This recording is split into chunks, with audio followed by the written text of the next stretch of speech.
దేవుని నామానికి మహిమ కలుగును గాక. ప్రియ దేవుని బిడ్డలారా, ప్రతి ఉదయకాలం ఈ దినం దేవుని వాగ్దానం చూస్తూ దేవుని నామాన్ని మహిమపరుస్తున్న ప్రతి ఒక్క దేవుని బిడ్డలందరూ ప్రత్యేకమైన వందనాలు. దేవుని బిడ్డలారా, మీ అందరూ బాగున్నారా?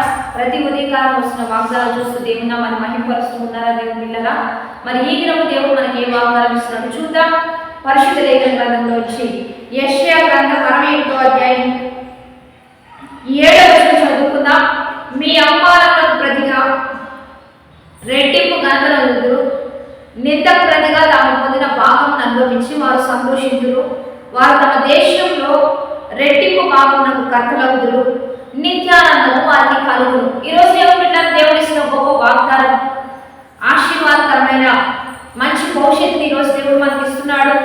ఏమని తెలియజేస్తున్నాడు అంటే, మీ అవమానములకు ప్రతిగా రెట్టింపు ఘనత ఉండదు. ఇప్పుడున్న ఘనత కంటే ఇంకా మరి ఎక్కువ ఘనత నేను మీకు ఇవ్వాలని ఆశపడుతున్నాను అంటున్నాడు. నిందకు ప్రతిగా తాము పొందిన భాగమును అనుభవించి సంతోషించదు. మీరు ఎంత నిందపడుతున్నారో, ఎంత వ్యతిరేకతను అనుభవిస్తున్నారో దానికి తగిన రెట్టింపు ఘనతకు మీరు అంటే రెట్టింపు భాగమును అనుభవించే వారిగా దేవుడు మిమ్మల్ని చేయబోతున్నాడంట. వారు తమ దేశంలో రెట్టింపు భాగములకు కర్తలవుతారు.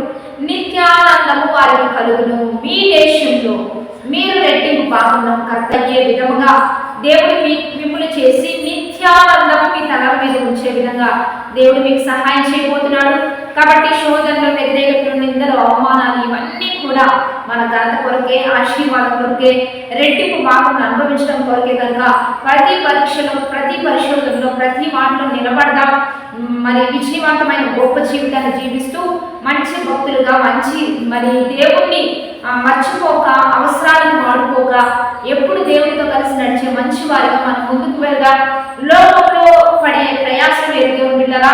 దైవికంగా నడుస్తూ దేవుడి చిత్తాన్ని బట్టి నీతి నిమిత్తం హింసించబడడం వేరు కనుక మనందరం కూడా దైవికంగా అంటే ఆయన నామ నిమిత్తం నింద అది మనకు మేలు, అవమానం ఘనత.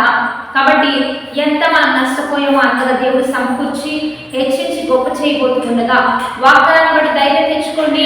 ఏ విషయాల్లో బలహీనలు కాక, ఎక్కడ దూరం కాక, ఎక్కడ పడిపోక, ఎక్కడ దేవుని తప్పుగా అర్థం చేసుకోక, అన్ని కూడా మీ మేలు కొరకే, అన్ని కూడా మీ ఘనత కొరకే, అన్ని కూడా మీ ఆశీర్వాదం కొరకే అని చెప్పి ప్రతి విషయంలో నిలబడుతూ దైవికంగా, ఆత్మీయంగా బలాభివృద్ధిగా ఈ వాగ్దానాలన్నీ సొంతం చేసుకుంటూ ప్రార్థన చేద్దాం. పరిశుద్ధ మహోన్నతుడా గొప్ప దేవా, ఈ దినం మీరు మాకు ఇస్తున్న బలమైన వాక్వచనాల బట్టి నీకు మహిమ. ఎంతమంది వాగ్దానం చూస్తున్నారు, ఈ వాక్వచనాలన్నీ వీళ్ళ పట్ల రూఢీపరిచి వారికి నిందకు తగిన ఘనత, అవమానాలు తగిన ఆశీర్వాదం, వారి దేశంలోని రెట్టింపు బాగున్నట్టు కర్తలన్నట్టుగా నిత్యానందం చేత వారిని నింపి నామానికి మహిమ తెచ్చుకుంటూ ఈరోజు బాడీస్ మ్యారేజ్ చెప్తున్న వారికి దీవెన శుభములు కల్పిస్తూ ప్రతి ఒక్క వృత్తి, వ్యాపారాలు, చేతి పనులు, వారి ఉద్యోగాలు, చదువులు సమస్తం దీవించి దీవెనకరంగా ఉంచమని ప్రభువైన యేసు నామం పేరట అడిగి వేడుకొని ప్రార్థిస్తున్నాము. గొప్ప ఆమె. లైక్ చేయండి, షేర్ చేయండి, కామెంట్ చేస్తూ 10-20 మందికి షేర్ చేయండి. దేవుని బిడ్డలారా, నాకు ఏదైనా ఉపవాస ఆరాధనలు జరుగుతున్నాయి.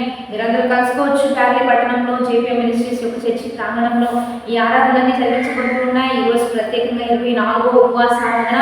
దేవుని బిడ్డలారా, ఒకవేళ కలుసుకోవడం కష్టం ఉంటే లైవ్ ఇస్తున్నామండి. పాస్టర్ ఎక్కువ జేపీఎం చర్చ్ అనేటువంటి యూట్యూబ్ ఛానల్ ఉంది. ఖచ్చితంగా దాన్ని చక్కగా సబ్స్క్రైబ్ చేసుకోండి. ప్రతిదినం వస్తున్న లైవ్లో ఏకీభవించండి. మనందరం కలిసి దేవుని నామాన్ని మాట్లాడదాం. Have a blessed day. Amen.